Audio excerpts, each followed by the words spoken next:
from theScore eSports, and we are here in London, England for the 2015 League of Legends World Championship quarterfinals. And I'm joined here by our analysts, Doucet and Kelsey Moser, to break down this week's upcoming matches. First up, we have Origin facing the Flash Wolves. Now, do you think this is a fair matchup, Nick?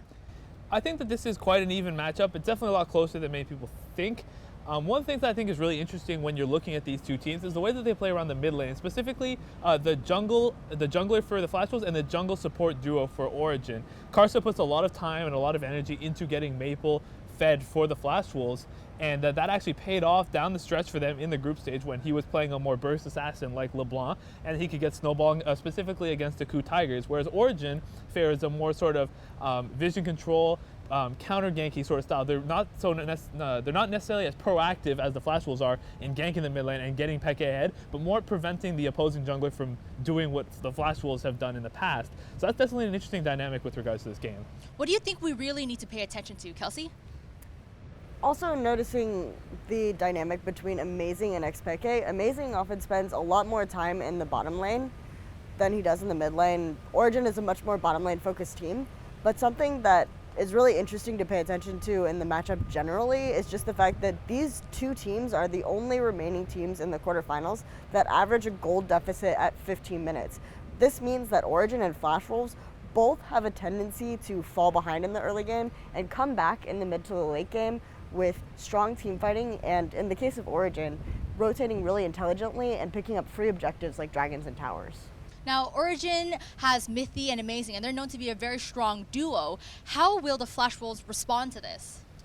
I think that, as I did say, it's really in the hands of Karsa and Maple, and we'll add into that Sword Art as well, because Sword Art is actually one of the best warding supports possibly at this entire event. The Flash Wolves are very well known and at their excellent vision game. They put deep vision in the jungle, and they're very good at clearing out opposing vision as well, vision denial. So if they're going to deal with the strong duo of Mythy and Amazing, then they're going to have to be, proactive and diligent about clearing out the Origin's vision so they can actually use that vision to pivot around and get those objectives freely.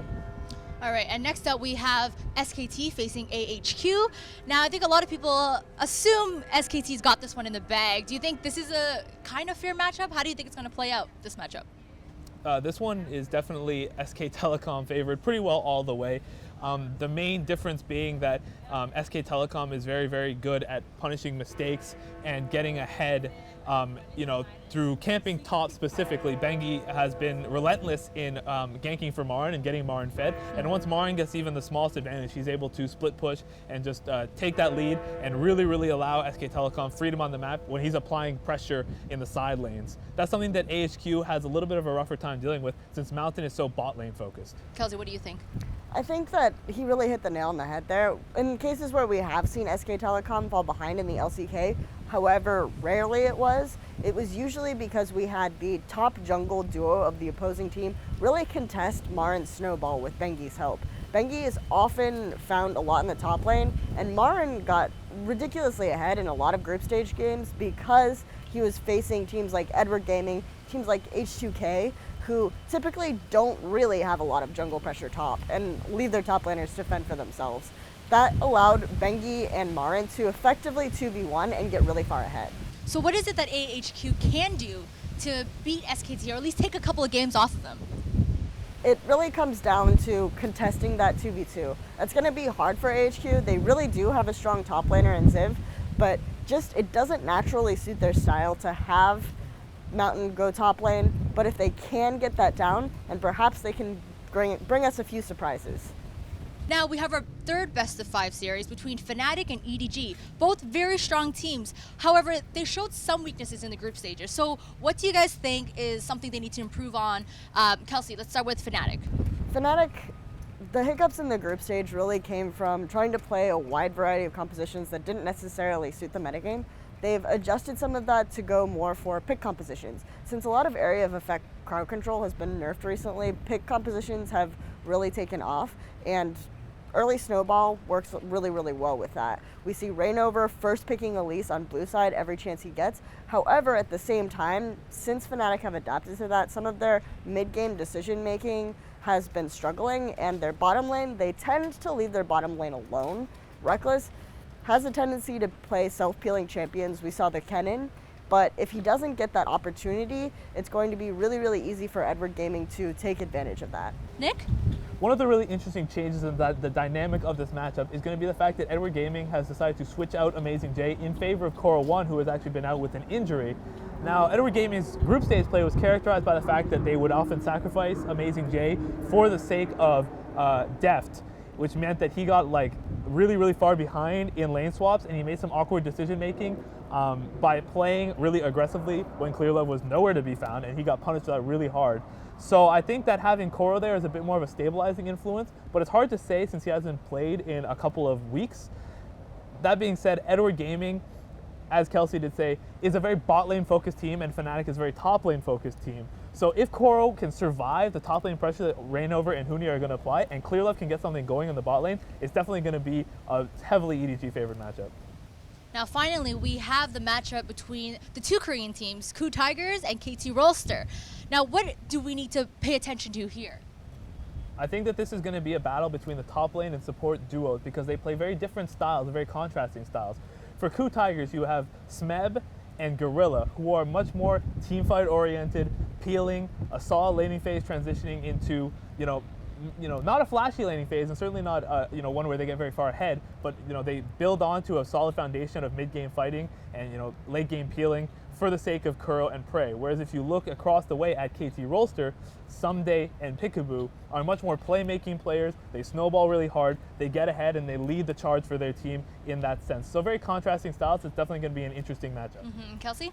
Well, Smeb also actually does play a great deal of carries because Kuro does play more of the keep the lane phase clear type of style. So they have relied a lot on Smeb to play things like Riven to get ahead.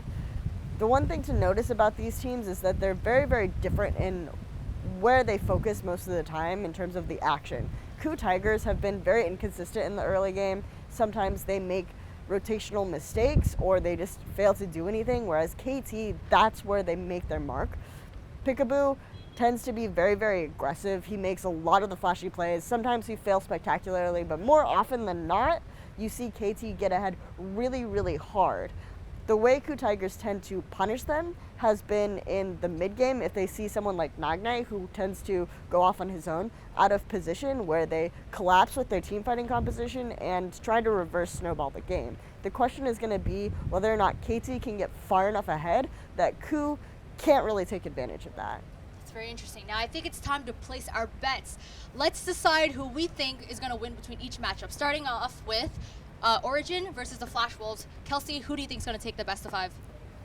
I believe that Origin is going to take the best of 5. I think it might be a little bit closer than some people expect, just because we do see both of these teams have the early game weaknesses. So depending on who can come out ahead, we really don't know that yet. I do think it might come out to like 4 games, but I think that Origin, because they have stronger individual players on average, will come out ahead. Nick? I have to be in agreement in that sense. The strength of the individual players on Origin and the veteran status of some of these players on Origin, I think gives them a little bit of an edge in both the sort of laning matchups and in this shot calling department as well. That's not to say that the Flash Wolves don't have a chance. They're a very strong team, and I think that they've shown that they actually can stand up and play to the level of their opponents and meet Origin head on, but it's definitely a slightly Origin favored matchup. And now between SKT and AHQ, who do you think will take it, Nick? This one is SKT all the way, at least probably a 3-0, almost certainly. Wow. The problem with AHQ is that they're going to be, they've shown their hand a little bit this tournament. They don't really have too many diverse strategies, I don't feel, and SKT are very, very, very good at punishing mistakes made by opposing teams, and AHQ made a lot of those. SK Telecom is going to get far ahead. I think that the top, as we spoke of earlier, the top jungle duo for SK Telecom is miles better than the ones for AHQ, and that's going to be a big, big difference maker. And Kelsey? Yeah, I agree. I think it'll be really, really surprising if this isn't a 3-0. That said, SKT, we haven't really mentioned their team fighting is a little bit questionable, so if AHQ can pull out a miracle and stay even for the early game, they might have a chance to give us at least an exciting game. And now we have Fnatic and EDG, both really strong teams. Who do you think will take the best of 5, Kelsey? I believe it will be Fnatic, just because I can't really judge Edward Gaming based on how they are with Koro, since I haven't really seen it. And Fnatic, as I said before, they seem to have adapted to the pick composition meta a little bit better, whereas Edward Gaming are relying a little too much on teamfighting and seem to have some communication pitfalls in the early game with lane swaps. Yeah, Nick? Kelsey said that Edward Gaming has been having a little bit of a hard time adjusting to the pick meta and playing those sorts of champions, but they have a new stable top. They're bringing back their stable top laner Koro into the top lane. They have a world-class coach at the helm. Aaron is definitely going to be able to figure out a way to get his team all on the same page and on the meta of this Worlds, and it's definitely going to make a difference. I think this one is Edward Gaming, but just by a hair. All right, so we have a split decision there. Finally, we have the matchup between KOO Tigers and KT Rolster. Nick, who do you think will take this one? I think KT Rolster has got an edge in this one. We already spoke about the snowballing potential and how far ahead KT could possibly get. I think that since this is such a big moment for these players, there might be a little bit of nerves that KOO Tigers can't exploit, but I think that KT has the potential to just get so ridiculously far ahead, and Sunday's been playing such a fantastic tournament that they could just simply snowball every game. And Kelsey? I actually am going to go the other way on this. I think either way it's going to be a 5-game series. We saw in the LCK the last time these two teams faced, it was a 5-game series with KT coming out ahead. I think one thing we haven't really mentioned is that because KT is first seed, they will get the blue side advantage in more games. But I think that KOO's general creativity in the drafting phase makes them perhaps the team that can take advantage of that from the red side and find a way to innovate these draft phases. Whereas I think KT's drafting hasn't been the greatest until recently. I think it's important to note for all of these series that the blue side team, so the first seed in these matchups, tend to have a little bit more of an advantage since this tournament has been so blue side biased in terms of the pick ban phase. All right, thank you so much, Nick and Kelsey. I think if there's one thing we can agree on, it's going to be an exciting quarterfinals. Thank you so much for watching, and we hope you guys enjoy the games. Be sure to download our app available on the iOS App Store and the Google Play Store, and subscribe to our YouTube channel for more content.